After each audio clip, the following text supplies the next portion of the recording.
So it's saying,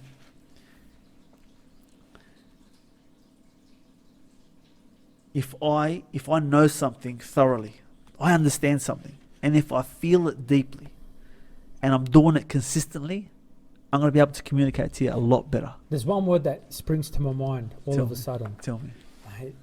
As a teacher, Yeah. I want to be passionate. Sure.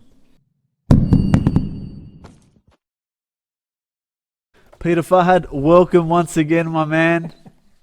Love and life. Good to see you, Peter. Likewise, Bob, I missed you. Hey, we always miss How each long other. has it been since we last recorded? Too long? Too long? I think it's been 2 weeks or something like that, Peter. I think it's been 2 weeks. But it's cool, man. Again, we're kicking back with this book, Teaching to Change Lives, and tonight we'll talk about, we'll review chapter 4, the law of communication. The law of communication.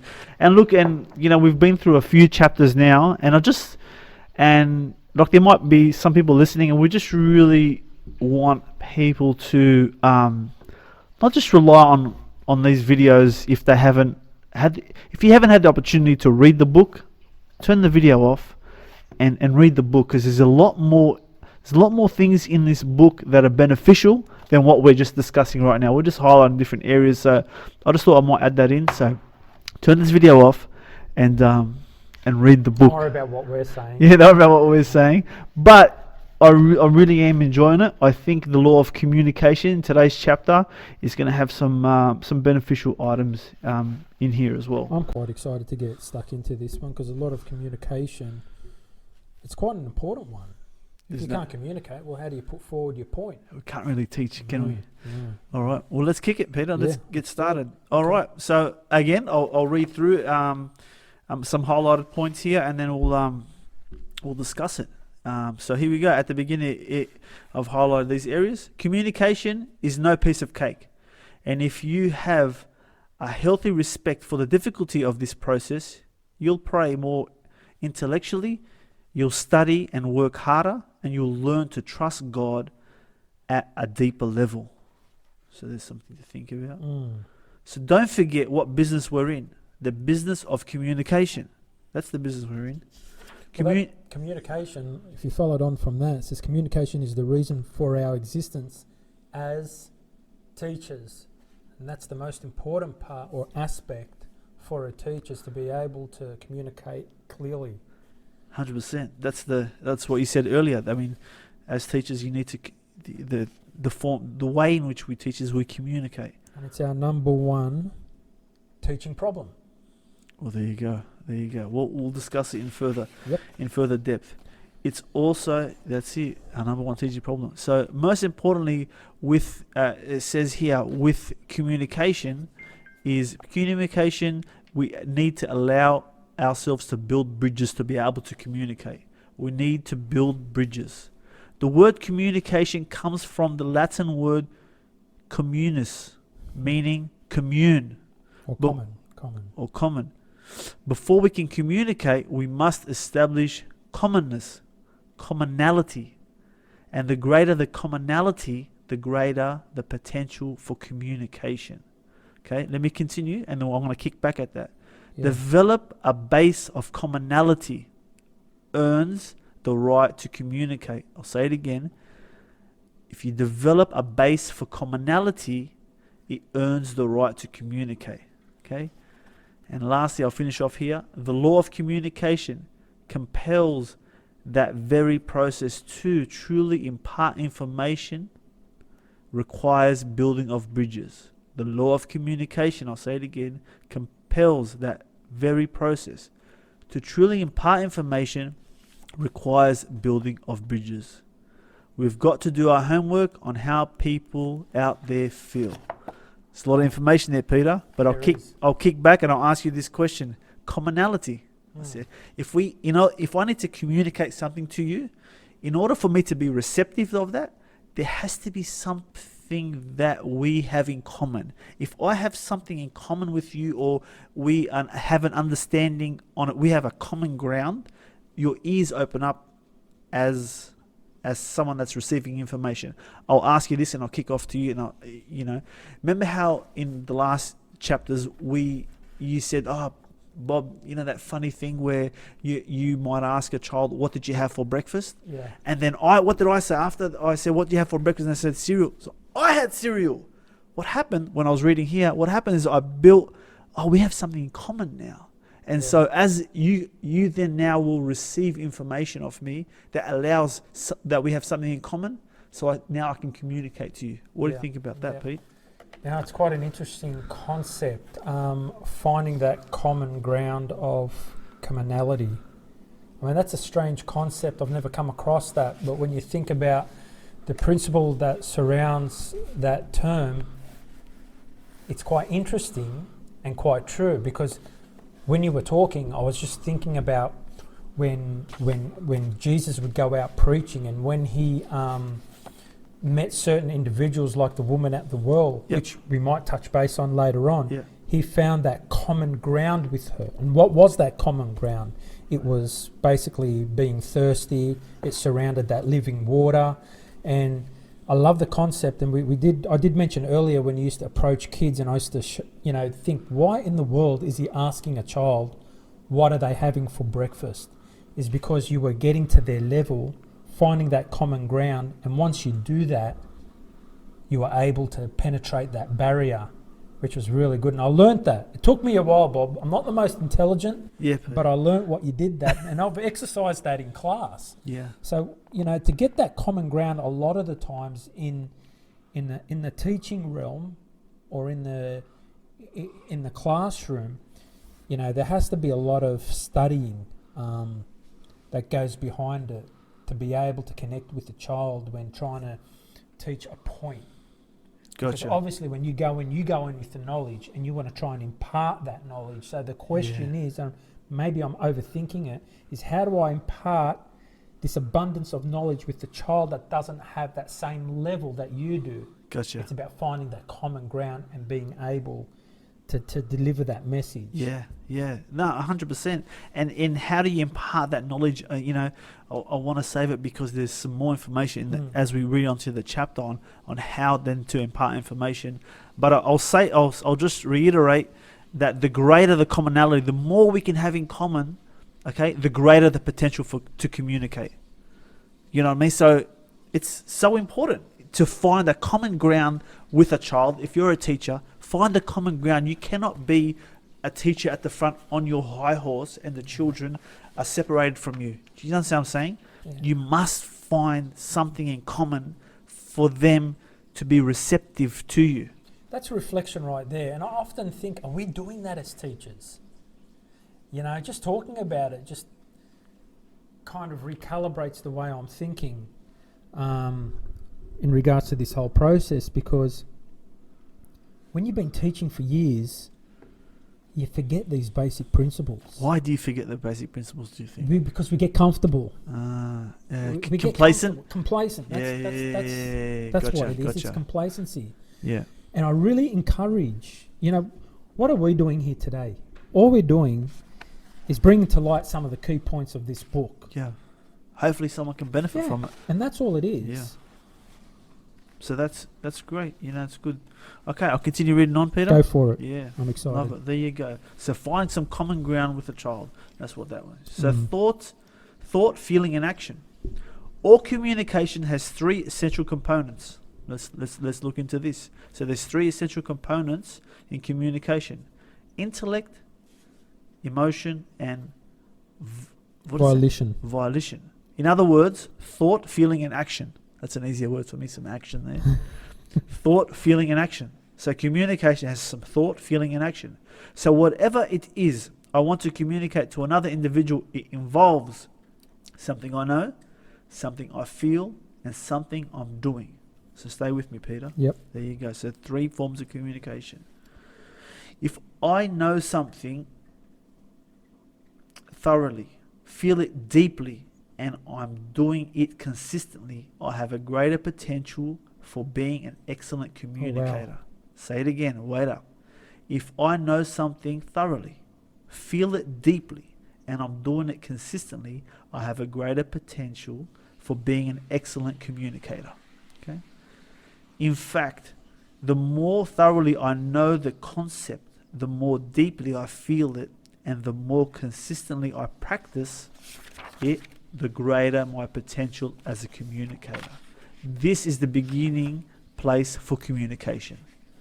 There you go. So it's saying,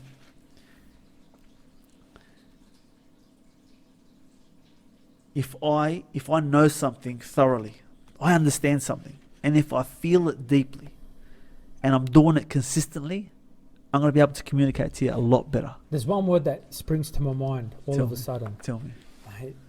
As a teacher, Yeah, I want to be passionate. sure. There's nothing as discouraging Yeah. out there than to see a teacher that's not passionate about teaching, Sure. because it shows. Sure. And therefore, I think what this is trying to say, you kind of got to live it and breathe it. Yeah. So when you deliver it, Yeah. the student's going to receive it. Peter, can I say what the Bible says? Tell me. Be doers of the word, but not just hearers. Yeah. And that's basically Yeah, it. Don't just basically, if there's a living truth that you're trying to impart onto the Yeah, children, if yeah, there's an act, it's yeah. not just an activity. Yeah. Okay, there is some life living knowledge you're trying to impart from the Word of God in regards to this Sunday school. But if you're not living it, then you're not going to be able to communicate it in order to spark action in the child, Okay. to be able to do something. Can I remind you of one of the topics that we actually spoke about early on in the earlier series, where we discussed our Sunday school program, where initially we used to receive these books, right? Yeah. And we used to hand over these books to the children and say, okay, we want you to complete chapters, blah, blah, blah, and blah. And then the teacher Blah, blah, blah, and blah. Yeah, blah, Sure. blah, blah, because that's what it really is at the end of the day. Okay. And the teacher might speak about it a little bit, but there was no depth or substance to Gotcha. what was being taught. So Gotcha. what we did Gotcha. in that case, we changed things around. Yeah. Okay. We got rid of these books that they were using as Sunday school material, and we started to create our own material. So what does that mean? We give the teachers points. Now it's up to the teacher to go and study those points, Yeah. because if they know something thoroughly Yeah. and feel it deeply Yep. and are doing it consistently, yes. then what's going to happen? You're gonna They're going to become excellent communicate, communicators. and then you cannot teach anything if you can't communicate it to them. Exactly. And can I testify? I love all this. That is beautiful to me. That's Yeah. good. Sorry, Yeah, testify. as I was saying, can I testify? Yep. I have seen the caliber Yeah. of our Sunday school teachers increase dramatically. Excellent. Unbelievable. Why? Why? Because they began to study the material. They were Gotcha, forced to study because they gotcha, only had a gotcha, few gotcha. points, and they had to read the chapter. Yeah. They had to digest it. Gotcha. They had to meditate on it Yeah. before they deliver it. And when Yeah. they delivered it, because they knew it so well, Yeah. And they knew Wow. it thoroughly. they knew it thoroughly. Okay, and they felt it deeply, and they're doing it consistently. There you go. So there you go. So I think that there is benefit, a lot more benefit to knowing and living what you're teaching. Ultimately, that's what it comes down to. And that might, for some people, that you might, just that in itself might need to spark some action within a person. Yeah. You know what I mean? So that's something for myself and everyone else to think about. If you Yeah. find yourself being complacent, Yeah. rethink about the damage that you Yeah. are now causing Yeah. to the children I got when you you. become a complacent teacher. Look, and how, if you're a complacent teacher, how do you gauge that? You might be able to gauge that. I know from myself. The best way, or one of the ways you can gauge that, is through the attention span of your class. If your kids are swinging, your attention span of your class might be wayward a little because you're not believable as a teacher. Okay, it's just words coming out your mouth. Can I give you another indicator? But when it's not just words and you're feeling something, and you just cannot wait to give that information across, and they can see it affect you, the ears are going to open up. Yeah, I agree. The ears going to open up. And I think if you're an individual, you know deep down whether or not you're feeling complacent. And if you want to prove it to yourself, once you've imparted with some information with that student, ask the question, do you understand what I'm talking about? Yeah. And see what the response is. Yeah. If they do, Yeah. guess what? What? You're doing your job. But if they all look at you starry-eyed, Gotcha. you have a problem on your hands. Gotcha. You send out some Yeah. you send out some questions and then you get some feedback to Yeah. where they're actually up to. And it's just a key performance indicator to help you determine whether or not you're in that rut. Yeah, gotcha. You know, the not just about teaching, but I remember I had to give a presentation to some families, and it's like, it's not the most comfortable thing for me to get up and to communicate or to just give a presentation or to give. Because you have to do it every year, don't you? Every year, yeah. And so I like it now, but what helped me get over that when I was like researching why am I feeling a certain way in the stomach and things like that, and you know, obviously I was just watching a few things and trying to just develop myself in that area. The key thing is knowing your topic. You know what I mean? Concentrate on the topic. Don't worry about what you're trying to communicate, but what is the information? Embody that information, and it'll come out. So that's something that And that's why we said earlier, you need to learn and be a studying individual if you're going to impart with information. Because if you're going to wing it, with all due respect, you're going to sound foolish. Yeah. And it shows. It will show. I love it. So here we go. Most of us settle for communicating the message with the intellect component only. Listen to this, Peter. Here we go. Most of us settle for communicating the message with intellect component only. We rely too heavily on words alone. We're too weak to communicate through the emotional and volitional aspects, the feeling and action components. Wow.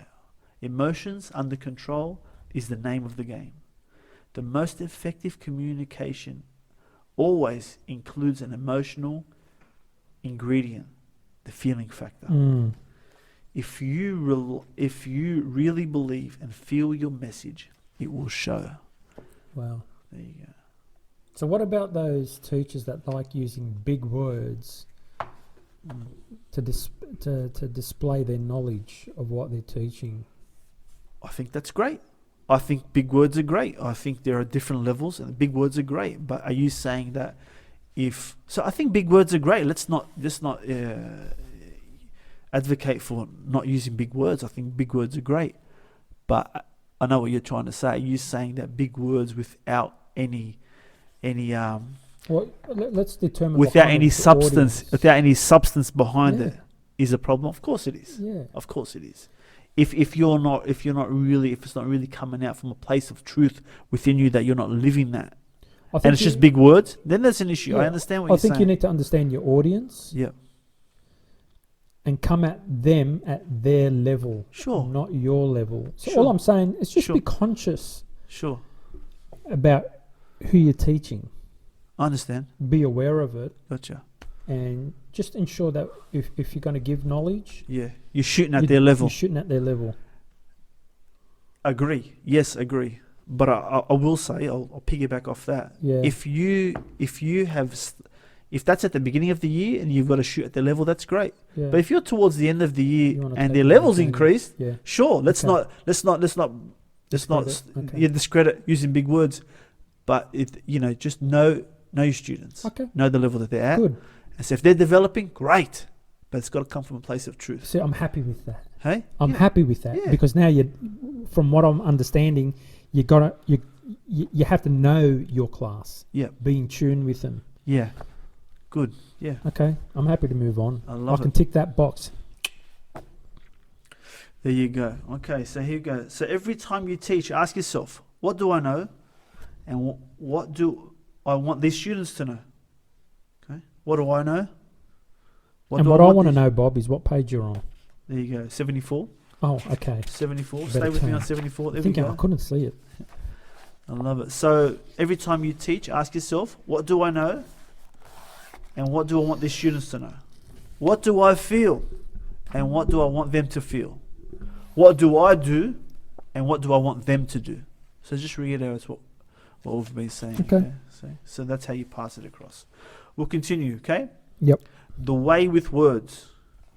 So I have something in my mind. I feel it deeply. It totally controls my actions, and I want to share it with you.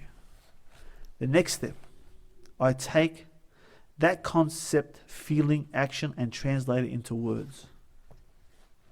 The words are not what we're trying to get across. It's not a word message we communicate, but a life message. Teaching involves a delicate balance and relationship between content and communication, between facts and forms, between what you teach and how you teach it. There you go. So what it's saying here, the way with words, it's saying that, if I have something on my mind, and if I feel it deeply, it totally controls my actions, and I want to share it with you. Have you ever had something on your mind? Have you ever had something that you just gotta share with you because you've embodied something, and you just cannot wait to communicate that to somebody? It's totally different. Yeah, I get it. I just find that nobody gets me, Bob. I feel alone sometimes. No one understands you, mate, okay? Except the man in the mirror, Peter. Except the man in the mirror. But what it's saying is that, I think, the next step, take the feeling actions and translate it into words. Basically, what it's saying, the best form of communication, Peter, if I want to communicate it to you, I have to embody that. Basically, it cannot just be words out of my mouth. I have to embody it so that it gets communicated and it just impacts you. Okay, but can I say, as a new teacher, Yeah, don't be so hard on yourself, because that's a skill set I suppose you're going to have to learn to adopt. What's that? Well, to be able to communicate passionately, to be able to impart that knowledge that you've been studying. Because I know as a new Sunday school teacher, when they first enter the classroom, it's daunting, and I appreciate that. Yeah. So I don't want them to hear what we're saying Yep. and think, is there something wrong with me because I'm still not able to do that? No. So I just want to be sensitive to those new teachers and just tell them that this does take practice. No doubt. But if you truly want it in your heart, Yeah. you'll get there. I understand. If this is something that you desire and Yeah. it's a gift that God has given you, you'll get to that place. Yeah. And I believe providing your intention is right. Because if you're doing it just for self-gratification, Yeah. I always say it, anyone can give a message or give a speech, but to preach a message, it has to be given With an impact. with an impact through the Holy Spirit. Gotcha. Do you know what I mean? I gotcha. So in the same sense as teachers, I believe it's similar in regards to that. Does that make sense, or have I kind of lost you? No, you haven't lost me. But when you were talking, I was thinking about something. Again, I don't want to. Of course, if you're a new teacher, there's levels to teaching. Yeah. There's no doubt. The more you put yourself in a teaching scenario or teaching predicament, or teaching children, the better you're going to get. Just like with anything with practice, the more you do something, the better you'll get at it. But I don't want to skip over what it's saying here. What it's saying here has nothing to do with how eloquent you are as a teacher. It's about what I think that I don't want to skip over. What I think is saying, the most important thing for me is I have to embody what I'm teaching. So it's not about communicating, teaching a class. What this is what I feel it is. I want you teachers to reflect on what it is, what content that they have, and embody that. Is it believable to you? Yeah. Do you live this out in your own life? Forget about teaching the class. I think it's a reflection on your own journey, your own walk, your own stage that you're at. When you embody that lesson itself, when it becomes your truth, then it'll come out. Yeah. What this is saying, what I feel like it's saying is, make it your truth. Take Yeah. ownership. Is it your truth? Because if it's not your truth, then you're gonna have a lesser opportunity or lesser impact, less of an impact for the children to embody that Okay. message. If you haven't embodied that message, Okay. does that make sense? Yeah, it does. So it doesn't matter if you're at the beginning or at the end. Is it your truth? Yeah. Is what I'm saying to you. Mm. Is what I feel like, and then from there, it's like the bridge. When it's your truth, it'll just come out. Mm. You know, and the kids will feel it a lot more. So that's just something that I'm thinking about as well, Peter. At Yeah, this yeah, chapter, sure. you Yeah, know, yeah, absolutely. this chapter. We'll stay on point. Yeah. So we'll continue through here some highlighted bits, Peter. So we're really giving it to the Show teachers. me your book for a minute. There you go, Man, Peter. you always like to highlight. Yeah. I'm a minimalist. Peter. You got to get a little bit of highlight in there every now and again. And I like the yellow highlight. I mean, so I got blue and green. Yeah, I got blue and green ones. I'm like, no, they come in a packet. I want to toss those things out. Just give me the yellow ones. Perfecting your communication. Let's review the process. We take concepts. This is chapter 70, page 77, Peter. Let's review the process. We take concepts and feelings and actions, translate them into words, then communicate them through speech, which requires two things. I'm going to need to read that again, Peter, because I'm lost. I love this. Here, page 77. Yeah, Page yeah, 77. I gotcha. Stay here. So, perfecting your communication. So, stay with me. Mm. Let's review this process, perfecting your Yeah, communication. yeah, yeah. We take concepts and feelings. Okay, we take concepts and Yeah, feelings Yeah, and actions, and then we translate them into words. yeah, Then communicate them through speech. yeah. So we with take you. them and communicate them through speech, which requires two things: Yeah. preparation and presentation. Okay. So that's what we're getting into now: All right. preparation and presentation. Okay, I love it when someone I heard sometime, if you fail to prepare, you prepare to fail. Yeah, You know what I mean? I love that. So that's so true. Let's talk about preparation here. Preparation is the best insurance you can take out on your communication. Preparation is the best insurance you can take out on your communication. In preparation, you give a message form and features. Your message needs structure. It needs to be packaged. I need to stop right there. So preparation is the best insurance you can take out on your communication. If you're having, Peter, if you're having a tough time, I don't know how I'm going to present this. Have you prepared enough? Have you studied? Have you looked at your activities? Have you looked at the message that you're trying to portray? So that is going to help you more as a how you're going to communicate that. Can you testify to that? There was one experience that I had in all the years that I've been preaching that I remember vividly was a thought that came to my mind, and it was, Peter, you don't have to kind of prepare that much. You've been doing it for a while. Just take it a bit casual. So I didn't really go into this particular message prepared, prayed up, fasted, or what have you, like I usually do on all my other messages, right? This time you were like, I was like, come on, you've done been it. there, done that. Been there, done that. Uh-huh. I don't need to go down that path all the time. So I took that casual approach. But it's what I experienced behind that pulpit that truly rocked the foundations of the ability that God gave me. I felt such a disconnection from the people that I was speaking to. It was like watching a horror movie, Bob. And I remember it so vividly, and I can't forget it because it truly it rocked me to the point where when I got off the pulpit, I went and hid in a corner and I knelt down. I'll never forget. And I felt so ashamed because I just wasn't communicating. And I was hoping that no one would come up to me and say, "Oh, good message, Peter," because I knew they would have been lying to me, and I didn't want that false gratification. Do you know what I mean? Yeah, yeah. And I learnt from that moment. Because you were just communicating? It was just a pure disconnection. I can't explain it in detail. I understand, yeah. But it was like God was trying to tell me, do not ever take my work casually. Sure. And I learnt that lesson. And I was a bit worried about the next time I was going to preach, because I was thinking, am I going to go through this again? But you know what? Because I reverted to praying and preparing, you know what?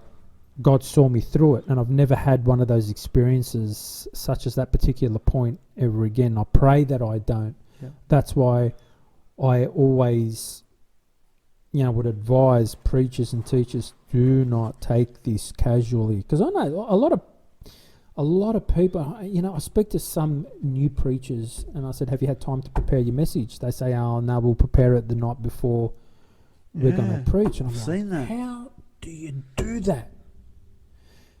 And you know what? I hate to say it, but sometimes those types of preachers, when they get up and preach, sometimes there's not a connection there.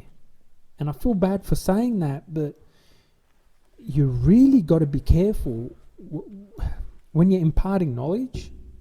Take the time to prepare, and I think that's what he's saying here. The first thing is preparation. Yeah. It's key. Yeah. I just wanted to share that with you. No, there's that. Yeah, no doubt. But you know, I will say that you know, there might be some people that have the ability. They got their own sort of process. Yeah, so gotcha.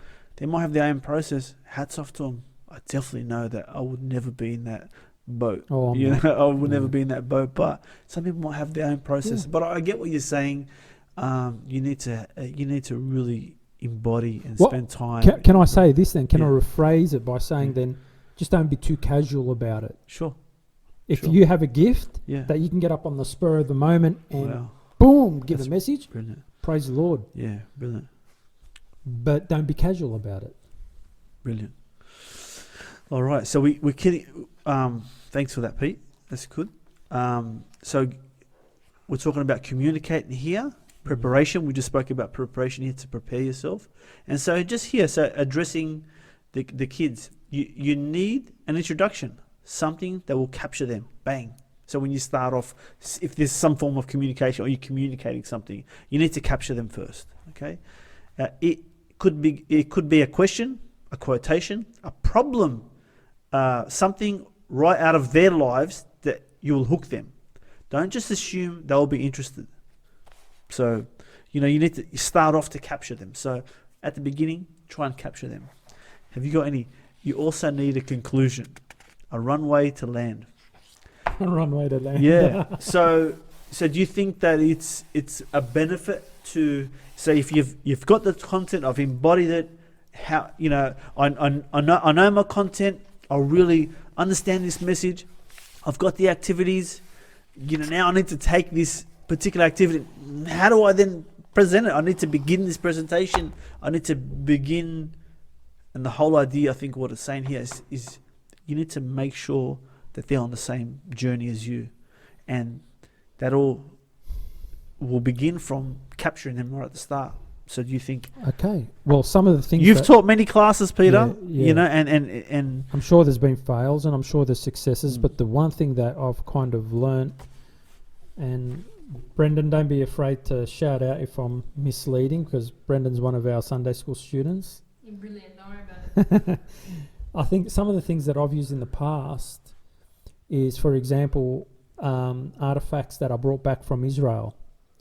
So I always like something visual gotcha. That I'll bring back. If it's a piece of pottery. I mean, what's so good about a piece of pottery? But when you can show them something that's 2,000 years old and gotcha. The detail that's in it, it would challenge them to think, oh wow, this must have been back in Jesus' days. Or the size of a rock, and you show them this is the rock that we got from the Valley of Elah, which kind of shows the size of the rock that David must have used gotcha. When he defeated Goliath. Gotcha. So you got something visual. Yeah, something visual for them to reference. Well, look, the last thing that we taught was on the tabernacle, and I think we mentioned it in the previous episode that how do you make a tabernacle so exciting? Make it visual. Gotcha. And step them through it. Gotcha. And show them what, the elements of the tabernacle, are. And those sort of things work that I've found that makes a difference in them kind of grasping what you're trying to tell them. Yeah, okay. So is that what you're trying to? Yeah, I mean, Get to? that's part of it. That's Yeah. part of it, something visual, but it's really just engaging them Mm. in a way that they can, I guess, embody the message as well. So, they're part of the message. If you've asked this, or it's asked here as well, if you've asked them a question like that you're trying to answer, something that's happening in their lives, so it could be something visual, you could start off with a question, just to sort of really get them thinking about this thing that's happened in their lives. Whatever it is, something visual, some question that's happening in their life, to kick off the class, Well, to look, get them engaged. why don't you give us an example? I mean, you've been doing a kids program. You've been. I don't want to give it away. Yes, Yeah. Bobby is Professor Bob for you adults that No, don't know. I don't know what you're talking about, Peter. He is Professor Bob. But just the feedback that I got from the presentation that you gave is that you're a hit with the adults. Gotcha. You're a hit with them. Why? If you can reach adults doing a kids thing, then you're doing something right. And what is it? You're out there. You're throwing your hands in the air. Gotcha. You're laughing loud. You're connecting. You Yeah. know, you're wearing loud colours. Yeah. And you know what? You're making it entertaining by Yeah. being funny. Now, I'm not saying that teaching should be entertaining, but Yeah. for what you're doing, Well, I by need to giving an engage. object lesson Yeah. for the kids, Yeah. you're being entertaining, you're being funny. Yeah. And guess what? At the same time, you've got their attention and there's a truth to what you're saying. Yeah. And now, Correct? yeah, 100%. And that's been a hit. Yeah. Now, people will know what we're talking about when they see the online presentation that you've been doing. Yeah. Yeah. All right. And, I'm quite passionate when I teach. So I don't just stand in one position in a monotone voice. Yeah. I'm actually walking up to the students. Yeah. And the way I communicate is my voice levels will rise and drop and rise and drop. Sure. Because at the end of the day, I'm displaying what I'm feeling Yeah. through the tone of my voice. Yeah. And I think they're seeing it. Sure. Is that right, Brendan? Yeah. Are we being honest there? Look, I wouldn't lie to you. I wouldn't lie to you. Okay, there you go. Yeah. Good. And so, what I would pick it back off that, and I would say, think about yourself. Every person is their own individual. What engages you? Like, what keeps your attention? Just think about that. Don't try and Yeah, you're right. think outside. I didn't think about Yeah, that. there's no secret, or think about yourself. You're an individual. What engages you, and just try and understand yourself to be able to understand how others are feeling as well. Mm. So think about what gets your attention, and what keeps your attention. That's Mm. what I. Can I That's just add one thing? What's if that? every person communicated the same way, then that way would be it become the default and it'd be boring. sure. Good point. Sure, and that's why, thank God, thanks, Brandon, has made us all individuals. Mm. And because we're all individuals, don't try and be like somebody else, because at the end of the day, you just got to be truly you. When you're truly you, and you've got different, you can always correct and adjust yourself and better your skill set and Yeah. things like that. But be individually you, and then the kids I love will it. see that.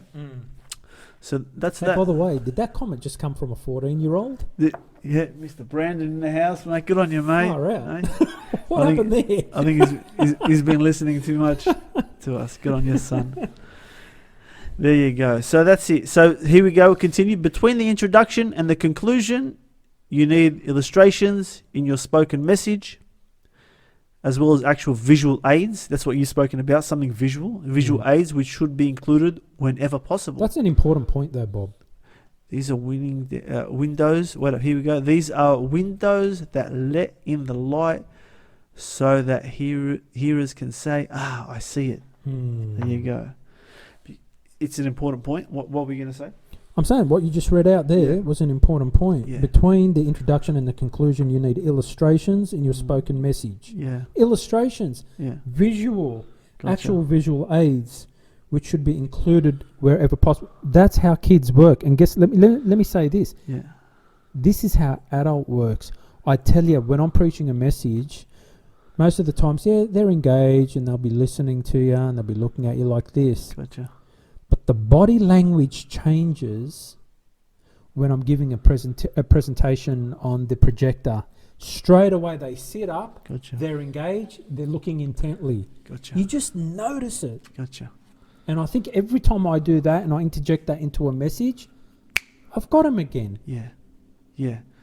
Yeah, I get you. Look, I hope I don't get this wrong, but I'm gonna try. Put it out there, So Bob. I'm gonna put it out there, but I want to try because I think that because I've read some books, right, and I think there's a sort of a science to way your brain works behind that.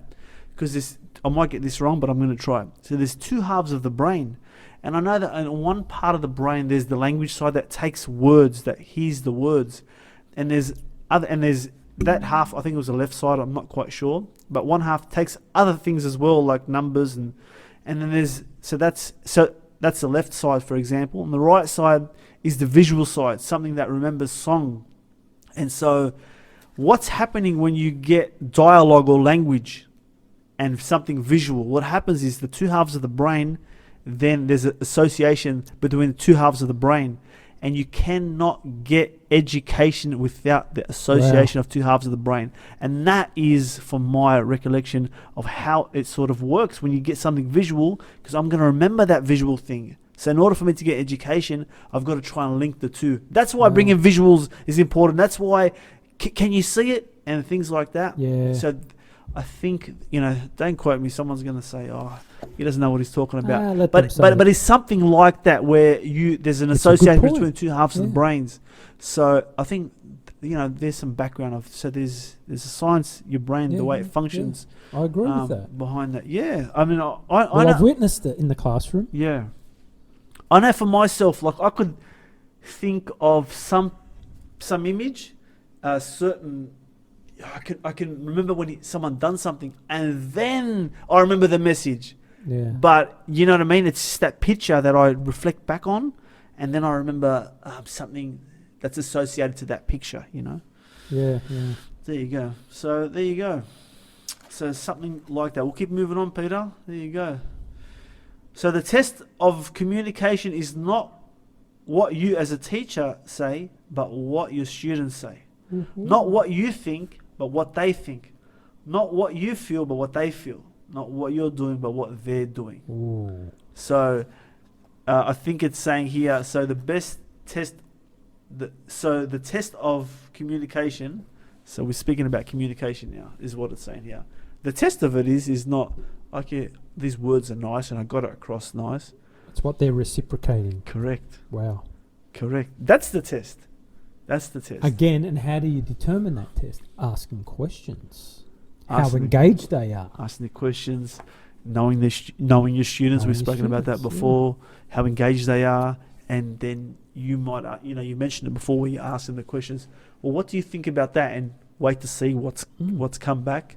So that's your test. Can I share a personal testimony? This is quite funny. Go. I used to have this girl in my classroom that was really quiet. Yep. And for the life of me, I just couldn't get nothing out of her. Like, I'd engage the classroom, we'd hit a deep level, and I'd see everyone else engaging, but she just sat there all quiet. And I thought, you know what? I don't know if I could ever reach her. Many years later, she ends up courting one of the members of our church. She eventually married him. Yep. Great guy. Yep. And he asked her the question, so how are we going to go about this courting business? Yep. Like, how are we going to date? Yeah. She goes, "Oh, don't worry, I've got it covered." She brought out a piece of paper that I typed up and handed to the classroom, how to approach dating or courting. Gotcha. And she goes, "We've got the guidelines right here." What was really funny, all these years that I thought that she wasn't picking anything up, yeah. and she wasn't picking it, she actually did, and she held on to this. And I'm thinking she's probably one of the only students that did hold on to that piece of paper. Good on ya. And he was telling me the story, and I burst out laughing, and I thought, wow, that is awesome. That's brilliant. And that spoke to me right there. Well, it's good that your teaching has an impact, mate. Well, maybe one student. That's it. If you can just reach one. But that's good. Yeah. That's good. So it's probably just her personality. There you go. It was. So It was. there you go. Then you might have children and you might have kids in your class that you think aren't getting anything, Yeah. but maybe it's just their personalities Yeah, as well. Yeah, I learned that. You know, there's Yeah. something. That's a nice lesson to Uh-huh. learn. So we'll move on. So we just spoke about communication. Now presentation. Okay, presentation is point 2. Presentation involves, among other, see page 79, Peter. Yep. Presentation involves, among other things.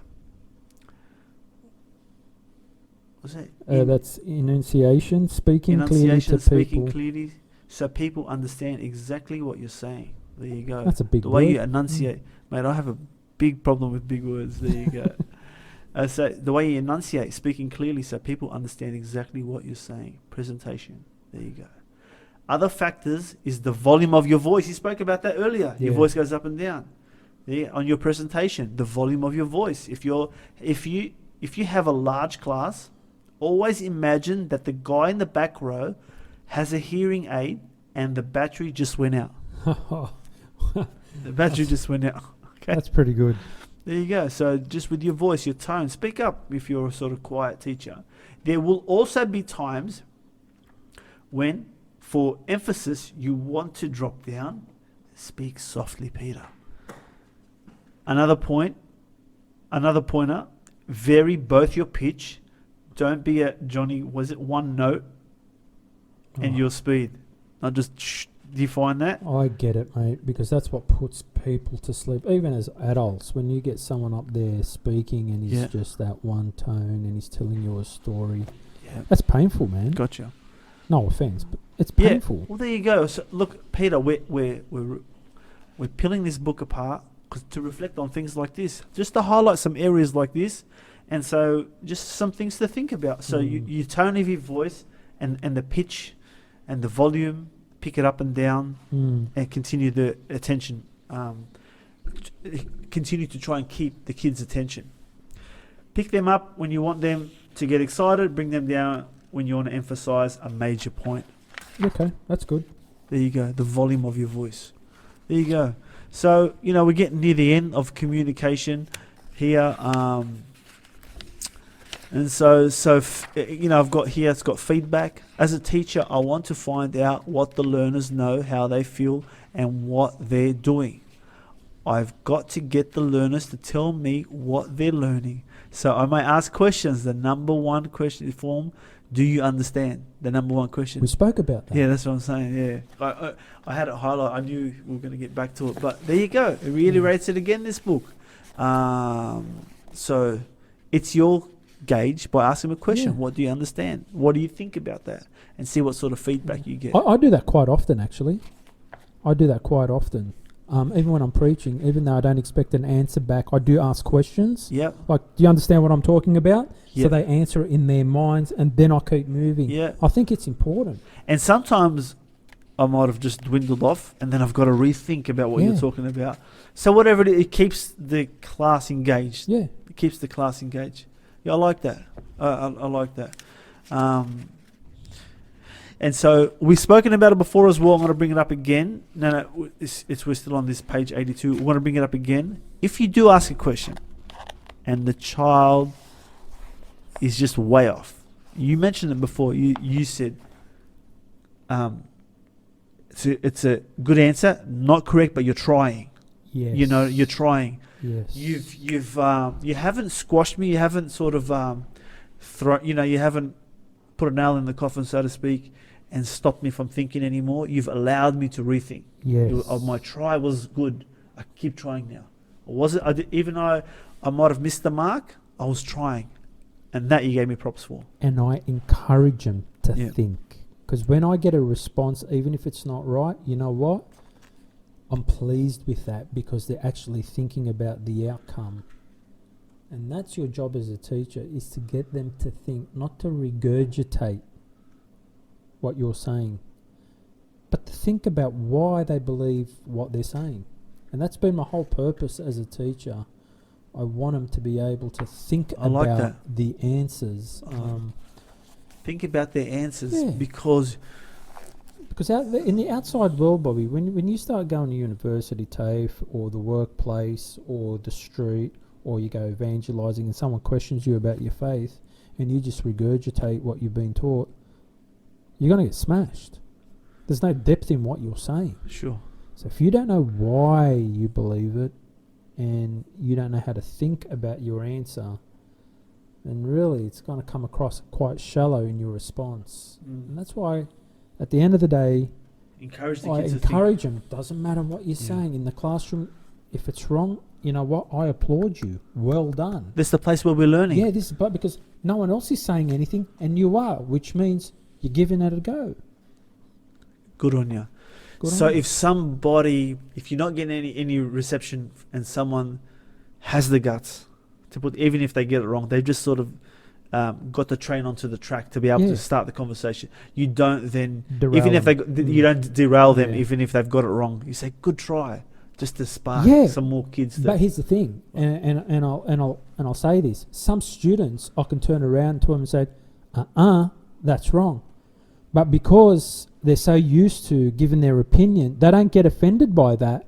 They're like, oh, I'll try again, Gotcha. and that spurs them. So It's that's come from knowing your students. knowing your students. Gotcha. So, and I know some students I can turn around, and for example, Brendan would be one of them. I could turn around and say, no, that's wrong, Brendan, but he's going to come at me again with the right answer. Where another student, I'll say, oh, well done. I like where you're going with Know it. your students. I love it. So it works with different students. So it's absolutely key to know your students. 100%. Yeah. Yeah. Yeah. 100%. Okay. That's vital. And over here, and we continue here, or ask. So we just continue as well how to engage them, and ask the students, do you have any questions? Do they have any questions about what we've just spoken about? And they will ask revealing questions that show, if they fail to put in a form they can understand, what I want them to know, to feel, and to do. I realize the holes in my communication. So I'll say it again. So if you ask them, do you have any questions? And then they give you questions that are sort of out of context of what you're presenting, then it's sort of a gauge to say, oh, there might be some holes in the way I'm communicating. So, so just by asking them, do they have any questions? You get feedback from the kids, whether you're presenting well enough or not, or in a way for them to understand. If you're willing to listen to feedback, there's no way you can keep. There's no way you can keep from improving. Like, you'll have to improve as a teacher if you are willing to listen to feedback. And you know what I love about kids? They give honest feedback. Yeah. If you ask them, how do you find my ability to teach, or how are you finding this lesson? Kids will generally tell you the truth. Man. You're boring, or we don't understand you, or Gotcha. and that's good. Just don't get offended. It's okay, because you know what? It helps you to become better each week in what you do. Gotcha. You got to be a bit tough when you're teaching kids. There's no doubt. There's no doubt. That's it. Towards the end of it, Peter. Love That's it. Communication. It's one thing I would have loved to have spoken about, Tell me. but we don't have time for this. It was just the way the Lord communicated with that woman at the well. Yeah. Just, the way that he did it, it just has so much value in it. But we'll leave that for another time. Maybe Sure. we can bring it up in a future Episode. chapter. No worries. That's great. No, I've got no problem with that. Okay. So just here, the end quote again. Oh, the end quote. Yeah. We love the end quote. You see, how can the teacher's manner fail to be earnest and inspiring when his subject matter is so rich in radiant reality? Wow. How can I fail to be inspiring if it's my truth, if it's radiant within me, wow. if it's my truth? So that's basically. I mean, what did we learn here in the chapter of communication? What is your takeaways from that? I know in order for me to communicate, I've got to build that bridge of communication. I've got to build that something. Have I got something in common? I have to create a common ground. Build those bridges to form of communication. If you're not on the same page as me, if there's no common ground, then I cannot communicate. If your ears are not receptive to me, then how can I communicate to you?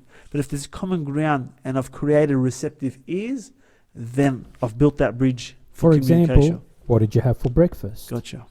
Commonality. And then I had cereal for. There's something in common now. Now they become receptive. Yeah. And so there are many forms. That's just one silly form. Yeah. There are many forms like that. So think about that. Build some bridges. Understanding your material. Understanding your material. Does the material, is it just words to you, or has it impacted your own personal life? Do you embody this actual message that you're trying to relay? You're passionate about it. You're passionate about it, And so what does, take the verse, take the lesson, and think about, what does that mean to me? Like, think about it for yourself personally. What does it mean to me? And then build up from there. That's what I would do. So here's a question. Can you be passionate about biology? Can you be passionate about math? Can you be passionate about English as a teacher? Yes. Yeah, you can. Yeah. No doubt. You can. And you make it fun. Yeah. So it has to be radiant within you. And that way, what the chapter's saying, that you can have a greater impact. There's no doubt about it. It's not going to be just words. You're going to have a greater impact. And that's basically what are you doing as a teacher if you don't want to impact the kids, or you don't want to impact your students? Yeah, exactly. You know what I mean? So wasting time. There's no doubt about it. Well, that's it. Communication. I hope that's a little bit of. I enjoyed this lesson. I think you were right when you said there's a lot of meat in this particular chapter, and it's so crucial. Yeah. It's so crucial to know how to communicate is a big thing, really. Well, it sounded like came across a little bit harsh towards the teacher. I hope it. Was it? Well, there were parts of it would have sounded a little bit harsh, but I think it teachers was are thick-skinned. I think it was more reflective than it was harsh. Yeah. You know what I mean? So it's constructive. Yeah, I think it's great. I think it's great. I liked it. Some knowledge there. Good, Peter. Yeah. We'll move on. That's chapter 4. Loved it. Okay. Yeah. So over and out, bro. Over and out. Hopefully Thank we'll you. get to chapter 5. Thank you, Pete. Boom. Thank you.